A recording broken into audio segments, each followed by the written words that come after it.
My wife and I had been together for 6 years. In our everyday life, everything seemed fine. We had a little boy, about a year and a half old. My wife was a stunningly beautiful woman, slender with long legs, a graceful figure, a delicate chest, and soft, velvety skin. I loved her deeply. Now, to the important part. She worked for a private company. I never really thought of it as a proper company, though. It felt more like a little shop. Because to me, if the workplace doesn't have a strong, responsible team, then it isn't really a company. You'll soon see why I came to that conclusion. I had this uneasy feeling when she was preparing for her company's holiday party. I did not want her to go, as if I somehow knew something bad would happen. For 2 weeks, she had been shopping for the event, looking for a new dress, new shoes, even picking out perfume. The perfume she chose, I personally didn't like. But when I told her that, she just laughed and said, "Well, you're not going to be there anyway. It only needs to last through the evening, and I'll come home, take a shower, and it will be gone." Her dress had a very revealing neckline. I hated the idea. She brushed off my concerns, playfully reminding me that she loved me and that she only wanted to look good in front of her female colleagues. Apparently, the women in her office had made a bet about who would look best at the party. The winner would get a case of fine champagne. The event was scheduled to start at 4 in the afternoon and go until 11. That's how office holiday parties usually go. And honestly, I had no real reason to mistrust her. She had never given me a reason to. On December 30th, she got ready. A taxi arrived to pick her up. I helped her with her coat, gave her a hug, and with a heavy heart let her leave. I stayed at home with our little boy. Before she left, I asked her one last time, "Are you sure you have to go? Can't you stay home with us?" She sighed and explained that refusing would look bad for her at work. Her boss hated when people skipped company events, and she didn't want to risk her chances at a promotion. Her income was pretty solid, better than mine. I worked for a government office, and while my paycheck was steady, it was nowhere near what she made. After she left, I told myself, all right, let her have some fun, relax, enjoy herself. She had gone to company events before, and I had always let her. But this time was different. Something inside me felt wrong. I couldn't shake off this emptiness and a sense of dread. Around 10 p.m., I called her. She answered, but I had to practically yell into the phone. The music and the noise of people shouting made it hard to hear. She said they decided to keep the party going a little longer and that she'd be home a couple of hours later than planned. Through the noise, I could faintly hear someone calling her name, urging her to come back to the dance floor. But she didn't come home at the promised time. Later, when I tried to call her again, her phone was switched off.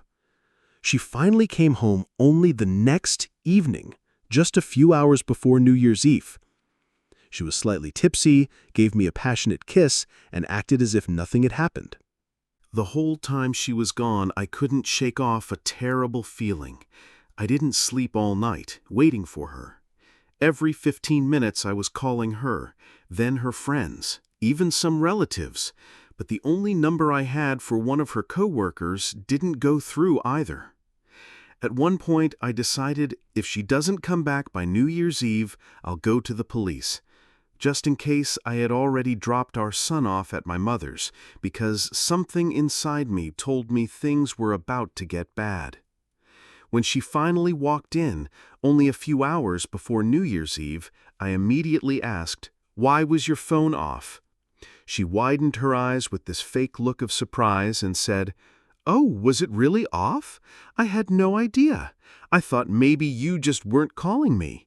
I never turned it off. It must have shut down on its own." She quickly took a shower and then rushed into the kitchen, acting as if everything was perfectly normal. Most of the food for the night I had already prepared.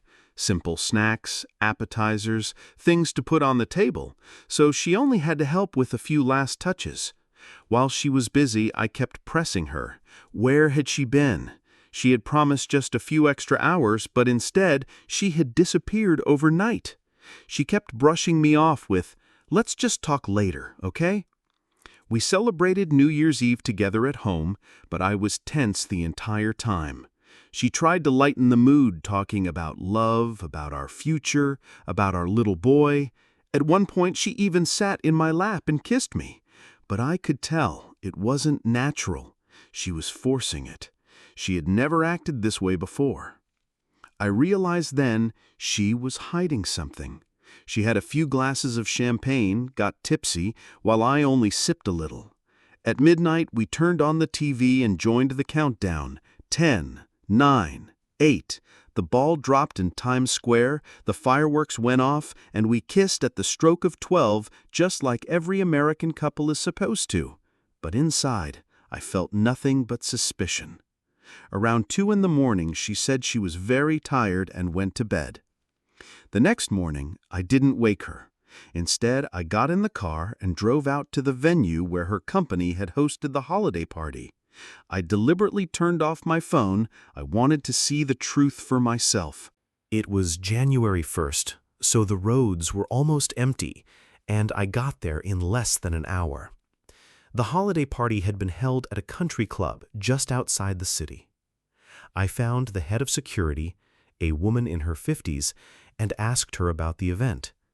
She told me, yes, the company had hosted their holiday party there, but they hadn't gone home after the dinner. The company had rented not only the banquet hall, but also a block of hotel rooms in the same building, and everything had been paid for in advance. I asked if she could show me the security footage. She shook her head, saying the videos were confidential. But, as King Philip II of Macedon once said, "A donkey loaded with gold can break through any gates." So I found one of the guards, slipped him a generous sum, and in return, he showed me the footage and even copied it onto a flash drive for me. I promised him it would never leave my hands. And then I saw it. There she was, my wife. She wasn't stumbling drunk, not at all. She was walking confidently down the hallway, hand in hand with one of her male colleagues. He had his arm gently around her waist. They stopped in front of a hotel room, and I watched them kiss passionately before going inside. About an hour and a half later, the man came out of the room alone. 10 minutes later, he returned, but this time he wasn't alone. He brought another man with him. The cameras couldn't capture everything, just part of the hotel room, the side with the bed, but what I saw was more than enough. I saw my wife first with the one man, then, when the second arrived, with him as well. And then I saw her with both of them at the same time. Between their sessions, they drank champagne, laughed, kissed, and then went right back to it. It went on all night. The two men finally left around 11 in the morning. One walked out first, the other followed about half an hour later. An hour after that, my wife came out of the room, went down the hall, and knocked on the door of another female colleague's room. A woman let her in. From then on, the footage showed people coming and going from that colleague's room, men, women, but nobody entering inside, just conversations at the door. My wife finally left that evening. The last clip showed her and her colleague walking outside together and getting into a cab. I drove back home like a madman, flooring the gas pedal, almost crashing several times. But I didn't stop. That night, after I put my son to sleep at my mom's place, I sat in front of my laptop, replaying the video, saving the pieces that showed everything I needed to see. When I finally got back home late that night, my wife greeted me first with irritation, then quickly changed her tone to concern. "Where have you been? Why was your phone off? I was worried sick," she said. her voice carrying that mix of reproach and wounded innocence. I calmly pulled my phone from my pocket, pressed the power button, and showed her. I never turned it off. Must have just shut down on its own. I kept wondering why nobody was calling me. For the first time, I saw genuine uneasiness flash across her face. She froze, clearly thinking fast, calculating. That's when I asked her directly, "Do you want to tell me where you really spent the night? Just tell me the truth. All of it." She stammered, but finally said, "I drank too much at the holiday party. After it was over, I passed out in the cab. A girlfriend from work brought me to her place, and I crashed on her couch. The next day, I was too sick to go anywhere." I looked her in the eyes. "Are you telling me the truth?" She put on her most frightened look and whispered, "Of course. Why would I lie to you? That's exactly what happened." I said, "All right then. Let's drive over to your friend's place right now and thank her in person. We can wish her a Happy New Year while we're at it." Her face went pale. "No, I can't. I don't feel well, I need to fix my makeup, and besides, she told me she was going to spend New Year's Day with her parents." That was when I dropped the act. "Or maybe," I said coldly, "you'd rather watch a brand new erotic movie starring you in the lead role." Her eyes widened. Genuine terror. "No, I don't want to see anything." I walked into the other room, grabbed my laptop, and copied the footage from the flash drive. When I came back, she was sitting on the bed, quietly crying. I put the laptop in front of her and hit play. The moment the video started rolling, she broke down completely, sobbing loudly, trembling all over. Then she tried to spin it another way. "They forced me. I didn't want it. They assaulted me." I said, flatly, "Then let's go to the police right now and file a report." "No, please, no," she cried. "I just had too much to drink. I don't even know how it happened. It's not what it looks like. I love you. I love our baby. Please don't jump to conclusions. You're a good husband. You satisfy me in every way. I don't want to lose you. Don't take our son's father away from him." It was painful, agonizing to listen to her rambling excuses, swearing she loved me, swearing she wanted our family to stay together. But deep inside, something in me snapped. I started shouting. "What were you thinking when you pulled a man into your hotel room? What were you thinking when there were two of them? Did you think about me then? Did you think about our son? Or is this how all your holiday parties go?" She collapsed to the floor, begging me to forgive her, sobbing that it was the one and only time, that she'd never make such a mistake again, that she couldn't live without me, that she'd rather die than lose her family. I stood there, boiling with rage, listening to the woman I once adored swear she couldn't live without me, while I had just watched her with two other men. She was still sobbing on the floor when I finally spoke again. "Tell me," I said, my voice shaking with fury, "what were you thinking about in that hotel room? About me? About our child? Or were you only thinking about yourself and them?" She stopped crying for a moment, her face suddenly blank, distant. Then she whispered, "I understand now. I didn't want it to happen, but it did. I'll do anything to keep our family together. You and our son mean everything to me. I can't imagine life without you." I didn't answer. I opened a closet, pulled out a suitcase, and started packing my things in silence. She sat motionless at first, staring into nothing. But when I grabbed my coat and headed for the door, she broke down again. She clung to me, screaming, begging, tearing at my jacket so hard that I almost couldn't shake her off. "Don't go! Please, don't leave me! I'm sorry, I'm so sorry!